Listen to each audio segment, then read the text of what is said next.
Bienvenue sur Écho du Ballon, votre rendez-vous incontournable pour décrypter toute l'actualité du football avec passion et précision. Ici, nous analysons les performances des équipes, les choix tactiques des entraîneurs et les exploits des joueurs qui font vibrer les terrains du monde entier. De la scène locale aux grandes compétitions internationales, Écho du Ballon vous apporte un regard affûté et sans concession sur le jeu. Débat, analyse, statistiques et exclusivité. Plongez avec nous au cœur du football et rejoignez la discussion. Prêt à vivre le football autrement? Alors, c'est parti.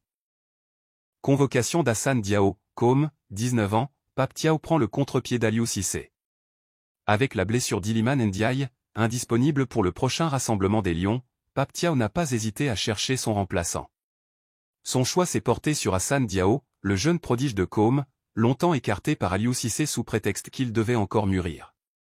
Lors de la Coupe du Monde U20, alors qu'il évoluait avec la réserve du Betis Séville, Hassane Diao avait déjà exprimé son désir de représenter le Sénégal. Pourtant, Malick Daf l'avait ignoré, préférant sécuriser la place de ses champions d'Afrique U20. Un an plus tard, le natif de Ndongane, Sédiou, est devenu champion d'Europe U20 avec l'Espagne. En choisissant finalement le Sénégal, Hassane Diao suit la trajectoire d'Habib Diarra, né à Guédiawaye, qui, après un passage avec les espoirs français, a décidé d'apporter une réelle plus-value aux Lions de la Teranga. Décimée par les blessures, la Côte d'Ivoire va-t-elle rater le train du Mondial 2026 en mars? Les éléphants devront composer avec une véritable hécatombe de blessures lors du prochain rassemblement. Kosonou, Agbadou, Amad Diallo et Opéry sont tous à l'infirmerie. À ces absences s'ajoutent des incertitudes majeures, Seko Fofana, en méforme, Adingra, relégué sur le banc à Brighton, et Haller, toujours en difficulté en club. Face à cette situation préoccupante, Emers Faé n'aura pas droit à l'erreur. Une défaite en éliminatoire du Mondial 2026 serait un véritable coup dur pour la Côte d'Ivoire, qui affrontera le Burundi le 17 mars avant de recevoir la Gambie le 24 mars. Si le Burundi, actuellement 3e avec 7 points, parvient à s'imposer face aux éléphants, il reviendrait à hauteur de la Côte d'Ivoire, leader du groupe avec 10 points. Une perspective inquiétante, surtout après les récentes défaites ivoiriennes contre la Sierra Leone, 1-0, et la Zambie, 1-0. Classement du groupe F. Une Côte d'Ivoire 10 points, plus 12. 2 Gabon 9 points, plus 2. 3 Burundi 7 points, plus 2. 4 Kenya 5 points, plus 4. 5 Gambie 3 points, 0. 6 Seychelles 0 PT, moins 20. Brassier prêt à renforcer le Togo, une question de timing. Le défenseur Lilian Brassier a confirmé avoir été approché par la fédération togolaise pour rejoindre les éperviers. Toutefois, il reste hésitant quant à son engagement international. Oui, j'ai déjà été approché. C'est vrai que je me suis déjà posé la question de jouer pour le Togo. Maintenant, c'est compliqué parce qu'il y a toujours un truc en plus. Là, par exemple, c'était Marseille. Donc, je voulais bien rentrer dans mon nouveau club. C'est compliqué de faire ce choix-là aussi. Mais oui, j'ai déjà été approché. On a déjà pas mal parlé aussi. Reste à savoir si le défenseur de l'Olympique de Marseille franchira le pas pour renforcer le Togo dans les prochaines échéances.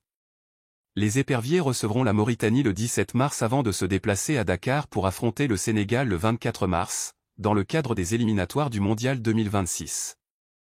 Ivo Tchi, agent de Marc Bry, ridiculise Samuel Eto'o dans le conflit Fekafou au ministère des Sports. Le bras de fer entre la Fédération camerounaise de football, Fekafou, et le ministère des Sports concernant la nomination de Marc Bry à la tête des Lions indomptables prend une nouvelle tournure. Ivo Tchi, agent du technicien belge, a tenu des propos cinglants à l'encontre du président de la Fekafou, Samuel Eto'o fils.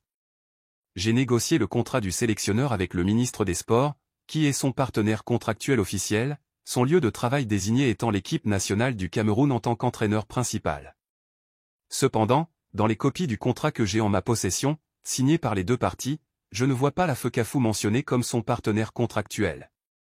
Ces déclarations jettent une nouvelle lumière sur le conflit d'autorité qui secoue le football camerounais. En écartant la Fekafou du processus contractuel, Ivo Tchi renforce la légitimité du ministère des Sports dans cette affaire, mettant ainsi Samuel Eto'o dans une position délicate. Rodrigo encensé par Bellingham, le plus talentueux du Real.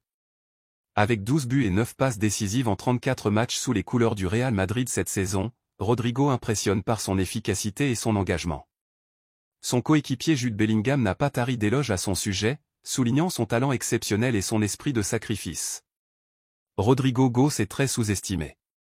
Pour moi, c'est le plus talentueux et le plus doué de l'équipe. Les choses qu'il fait avec le ballon. Je me demande comment il y arrive. Mes chevilles se plieraient. Rodrigo est celui qui se sacrifie le plus. Il ne se plaint pas, il le fait simplement. Un bel hommage qui confirme l'importance du Brésilien dans le collectif madrilène, malgré la présence de stars comme Vinicius Junior et Bellingham lui-même. Regroupement de mars, Hassan Diao remplace Iliman Ndiaye. L'ailier de 19 ans, originaire de Ndongane en Casamance, rejoint la sélection sénégalaise pour pallier l'absence d'Iliman Ndiaye, blessé. Après un échange fructueux avec le sélectionneur Pape Thiaw, Hassan Diao, qui brille avec Com en série B, 4 buts en 7 matchs et 2 titres d'homme du match, retrouve enfin les Lions. Longtemps ignoré par Aliou Cissé, le jeune talent aura l'opportunité de prouver sa valeur sous ses nouvelles couleurs. Guardiola après l'élimination de City face au Real, une fin de cycle? Un peu, oui. Après la défaite de Manchester City contre le Real Madrid, 3-1, en Ligue des Champions, Pep Guardiola a laissé entendre qu'un cycle touchait peut-être à sa fin. L'impression d'une fin de cycle? Un peu, oui. Les choses ne durent pas éternellement. Nous avons remporté 6 fois la Premier League en 7 ans et, en Europe, nous avons atteint les quarts de finale, les demi-finales et la finale chaque année. Malgré cette élimination, l'entraîneur catalan assure qu'il a toujours la motivation pour poursuivre l'aventure avec City. Si j'ai la force pour continuer? Oui, je veux continuer. Des propos qui soulèvent des interrogations sur l'avenir du club et d'un effectif qui a tout gagné ces dernières années. Ancelotti après la victoire du Real contre City, 3-1, Mbappé, la cerise sur le gâteau. Après la qualification du Real Madrid face à Manchester City, 3-1, Carlo Ancelotti a salué la solidité défensive de son équipe et l'impact de ses joueurs offensifs. Nous avons pu contrôler le match. Mais encore une fois, je veux parler de la défense, ils ont été très bons. Quand Mbappé, Rodrigo, Vini et Bellingham peuvent se connecter. C'est très bien. Très dangereux. Mbappé, c'est la cerise sur le gâteau. On espérait tous ce triplé et le voilà. Interrogé sur la possibilité pour Kylian Mbappé d'atteindre les chiffres légendaires de Cristiano Ronaldo, l'entraîneur italien a répondu avec prudence. Il a la qualité pour atteindre ces chiffres, mais il va devoir travailler, parce que Cristiano a placé la barre très haut. Mais il a tellement d'enthousiasme pour jouer ici, qu'il peut atteindre le niveau de Cristiano. Mais ce ne sera pas facile pour lui. Il doit travailler. Mbappé, attendu comme le nouveau leader de l'attaque madrilène, aura donc la lourde tâche de marcher sur les traces du meilleur buteur de l'histoire du club. Bellingham et Vinicius rendent hommage à Mbappé après son triplé. Après le triplé de Kylian Mbappé, ses coéquipiers du Real Madrid, Jude Bellingham et Vinicius Junior, n'ont pas manqué de lui rendre hommage. Bellingham, Mbappé, c'est incroyable ce qu'il a fait et continue de faire dans sa carrière. Ici, il a commencé doucement mais il vole maintenant. C'est un plaisir de le voir jouer. Vinicius, qu'est-ce qu'on est heureux de tes buts dans ce genre de soirée. Les deux joueurs saluent non seulement l'exploit de Mbappé, mais aussi son impact grandissant au sein de l'équipe madrilène. Le mois de mars s'annonce crucial, avec des enjeux majeurs sur le terrain pour les équipes nationales et les clubs. Entre les blessures qui perturbent la Côte d'Ivoire et les nouvelles opportunités pour des talents comme Hassan Diao avec le Sénégal, le football africain est en pleine effervescence.